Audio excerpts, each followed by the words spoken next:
that someone is approaching near. I prefer to be alone in my dark pirate cove, but every now and again I jump right out and then go for the guard who just sits in the room with no doors and no lights that will spell out his doom. But why do I find this pleasure in fright? I guess that's what happens when you don't see the light. I just hide in the shadow. This is a prison to me. How I'd love to get out, just so I could be free.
Just want to be free.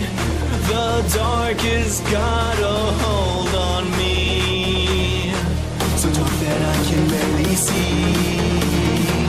I guess I'll wait up to the end.